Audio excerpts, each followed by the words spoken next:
اور پھر میرے رسول پاک صلی اللہ علیہ وسلم نے یہ بھی کہا کہ اللہ میری طرف سے قبول فرما، میری امت میری اہل بیت کی طرف سے قبول فرما۔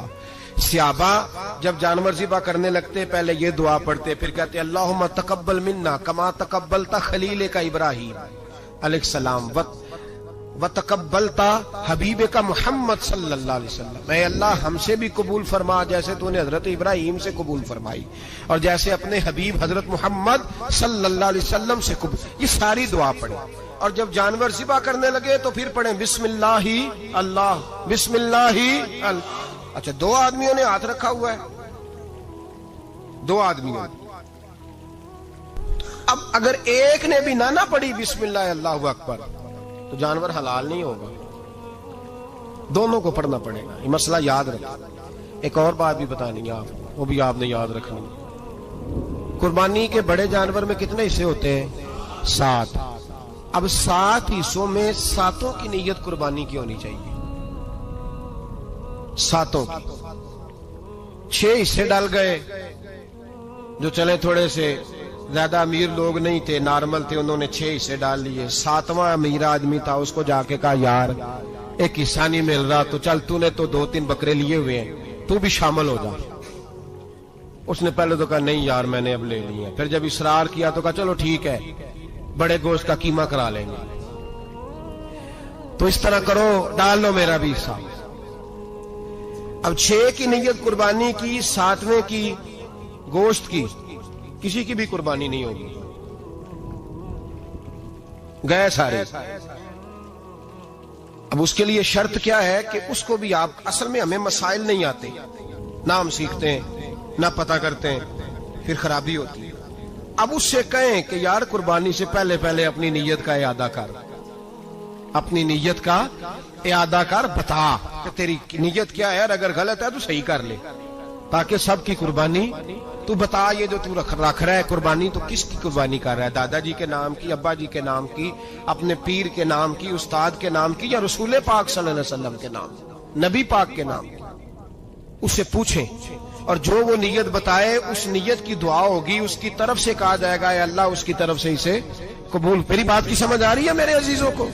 اور اس ارادے کے ساتھ قربانی، اگر ایک کی بھی نیت خراب ہو گئی تو مسئلہ بگڑ گیا۔ اس لیے ان مسائل کو، اور نبی پاک کے نام کی جو قربانی ہوگی، سبحان اللہ،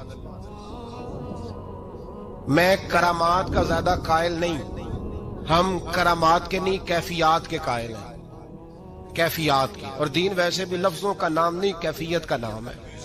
میرے حساب فرمایا کرتے تھے ہم کرامت سے زیادہ کیفیت کے قائل ہیں۔ اگر مرید ساری زندگی کرامتیں سناتا رہے اور کبھی اسے مدینے جانے کا شوق ہی پیدا نہ ہو، کبھی نبی پاک کے نام پہ آنسو نہ آئے، تو پھر کرامت کا فائدہ نہیں، کیفیت تو ملی نہیں اسے، ہم کیفیت۔ اسی طرح ہم نظرانے کے نہیں نظر آنے کے قائل ہیں۔ تو بھائی یہ یاد رکھ لیں، کیفیت کا نام دین ہے۔ نبی کریم علیہ الصلوۃ والسلام بائی دا وے ایک قضائے حاجت کے لیے ایک باغ میں تشریف لے گئے۔ حضور باغ کے اندر داخل ہوئے ہی تھے، اونٹ بندھا ہوا تھا، تو حضرت ابو درداء رضی اللہ تعالیٰ عنہ کہتے ہیں وہ اونٹ نے حضور کی طرف دیکھا تو اس نے رونا شروع کر دی۔ اصل میں دکھ پوچھنے والا کو ملے تو پھر ہی رونے کا مزہ آتا ہے، ہر جگہ تو دکھ سنایا بھی نہیں جا سکتا۔ ایسا ملے نا جو دکھ پوچھنے والا ہو، تسلی تشفی دینے والا ہو، جس کے کندھے پہ سر رکھ کے بندہ دیر تک روئے۔ اونٹ رونے لگا تو حضرت ابو درداء رضی اللہ تعالیٰ عنہ فرماتے ہیں نبی کریم علیہ السلام اس کی طرف بڑھے، حضور نے اس کی پشت پر ہاتھ رکھا تو وہ اور زیادہ رونے لگا۔ پھر میرے محبوب نے اپنے کان مبارک اس کے منہ کے قریب کیے تو اس نے کوئی بات کی۔ محبوب نے فرمایا بلاؤ نا اس کے مالک کو کہاں ہے۔ وہ جب آیا تو حضور صلی اللہ علیہ وسلم نے فرمایا کہ تم اسے اس کی ضرورت سے زیادہ اس پر وزن رکھتے ہو، اسے اذیت دیتے ہو، تکلیف پہنچاتے ہو۔ پھر حضور علیہ السلام نے فرمایا اسے کھانا اور پانی وقت پر نہیں دیتے، دھوپ چھاؤں کا خیال نہیں رکھتے۔ اور آخری لفظ حدیث کے محبوب فرمانے لگے تم اس کے بارے میں اپنے رب سے نہیں ڈرتے، اس کے حقوق کے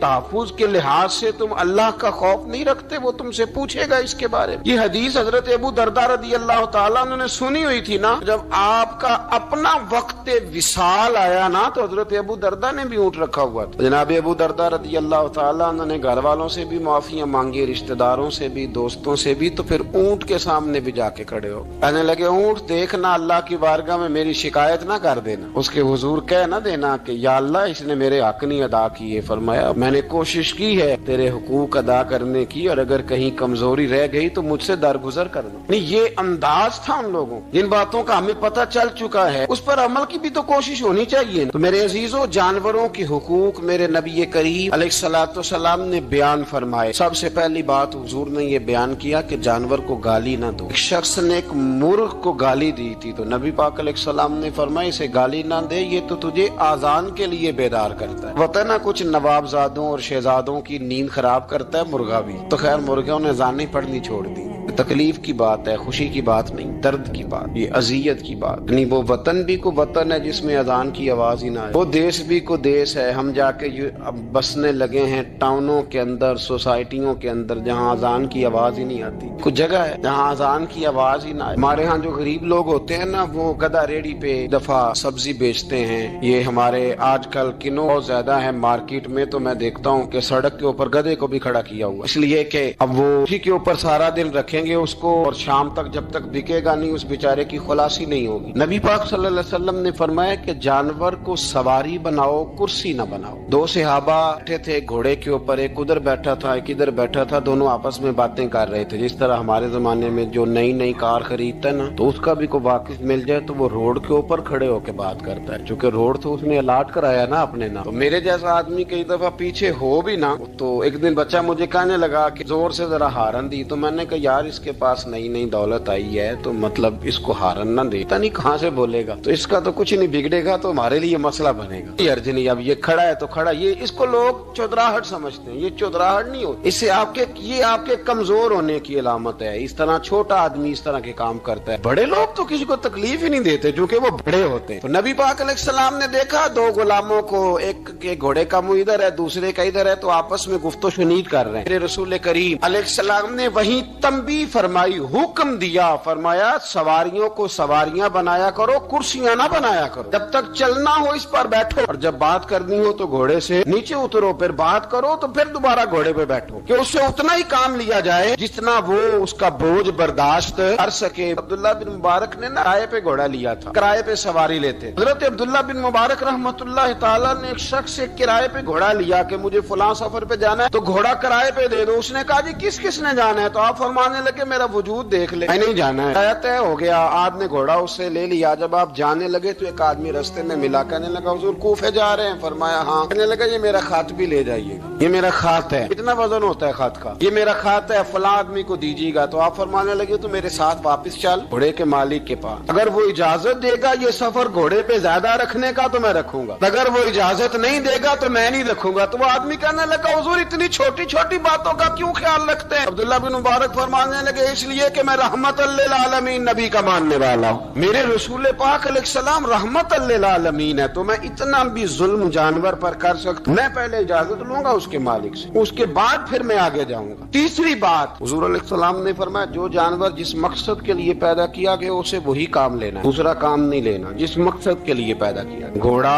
گدھا اور خچر کھانا اسلام میں ذبح کر کے کھانا اس لیے جائز نہیں رکھا گیا کہ یہ سواری کے جانور ہیں، تو جو سواری کے جانور ہوں گے انہیں ذبح کر کے کھایا نہیں جائے گا، اسے سواری کا کام لیا جائے گا، اور جو جانور گوشت والے ہوں گے ان سے گوشت کا کام لیا جائے گا، جو دودھ والے ہوں گے اس سے دودھ کا کام لیا جائے گا۔ بخاری مسلم میں موجود ہے، نبی پاک علیہ السلام فرماتے ہیں ایک شخص نے بیل پر سواری کر لی، اس نے سواری کر لی اور جب وہ تھوڑا سا آگے گیا نا تو بیل اپنا منہ پیچھے کر کے کہنے لگا میں سواری کے لیے نہیں پیدا کیا گیا۔ اللہ نے اسے زبان عطا فرمائی اور بیل بول پڑا، کہنے لگا مجھے حال کے اندر جوت لے، یہ کام مجھ سے لے لے، لیکن تو میرے اوپر سواری نہیں کر سکتا، سواری کے لیے اللہ نے گھوڑے پیدا کیے، اونٹ، گدھے اور خچر پیدا کیے ہیں، جو جانور جس مقصد کے لیے ہوگا اس سے وہی کام لیا جائے گا۔ ایک بات اور کرنے لگا ہوں ذرا سخت ہے، جانوروں کو لڑانا حرام ہے۔ حضرت عبداللہ ابن مسعود رضی اللہ تعالیٰ عنہ روایت بیان کرتے ہیں، فرمایا لعنتی ہے وہ شخص جانوروں کو آپس میں لڑاتا ہے، وہ لعنتی ہے جو جانوروں کو آپس میں اور آپ اس ملک میں رہتے ہیں جہاں کروڑوں روپے کی شرطیں لگتی ہیں جانوروں کی لڑائی،